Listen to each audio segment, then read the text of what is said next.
انبیاء تو رشوت لینے کی بجائے اگر کوئی زبردستی ان کو دے تو وہ پھر دے. اللہ کے نبی سے ہم فرمائے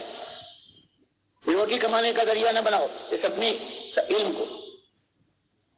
امام حنیفہ نے قرآن و حدیث کی روشنی میں فتویٰ دیں. ہدایہ میں جو آیا ہے وہ کتاب جو ہر مدرسے میں پائی جاتی ہے. تو یہ جو اذان دیتا ہے اگر اس کی یہ تنخواہ لیتا ہے تو حرام کھاتا ہے. یہ امام اگر امامت کرنے کے بعد اس کی تنخواہ لیتا ہے تو وہ حرام خور ہے. مدرسے میں قرآن کی تعلیم دینے والے حدیث پڑھانے والے اور فقہ کے مدرسین اگر تنخواہ لے تو وہ حرام خور ہے. تو حال یہی تو ہوا ہے کہ امام ملی حنیفہ کا یہ فتویٰ قرآن و حدیث کی روشنی میں اور آج یہ اپنے کو حنفی کہتے ہیں اور بڑھ چڑھ کر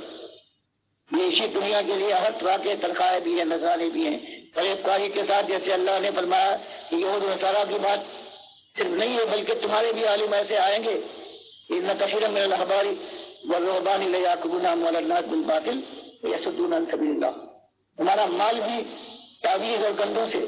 نظر نیاز غیر اللہ کی کر کے شرک میں مبتلا کر کے تمہارا مال کھائیں گے اور اس کے ساتھ ساتھ ظالم یہ نہیں کریں گے کہ تم کو اللہ کے راستے سے روک دیں. اور آج سب سے بڑا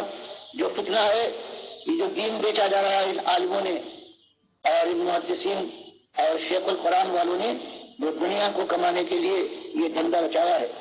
اس کے بعد پھر ان کی زبان سے کیسے نکل سکتا ہے کہ حقیقت یہ ہے جب جانتے جو پیسہ دے رہا ہے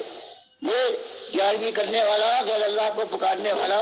اور یہ شرک اور کفر پر جمع ہوا ہے. اب اگر اس کے سامنے یہ بات لائیں گے تو اس کی جیبیں بند ہو جائیں گی اور لکھیوں کے خالی ہو کر ان کی جیبوں میں کتنی پہنچے گا. سب سے زیادہ ان کو اب ان کے لیے ایمان اور بے ایمانی کا معاملہ جو علماء ہے یہ نہیں رہا خالی دنیا کا رہ گیا ہے. اب ہم لوگ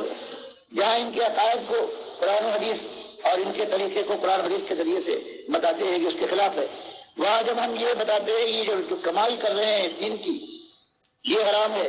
تو پھر آگ لگ جاتی ہے اور یہ وہ چیز ہے یہ سمجھتے ہیں کہ اس کو اور کسی ذریعے سے روکا نہیں جا سکتا جب تک کہ ان لوگوں کو جو آج یہ آواز اٹھا رہے یا تو ایسا ڈرا دیا جائے کہ یہ خاموش ہو جائے یا ان کے بڑے کو قتل کر دیا جائے تب روک چھا جائے گا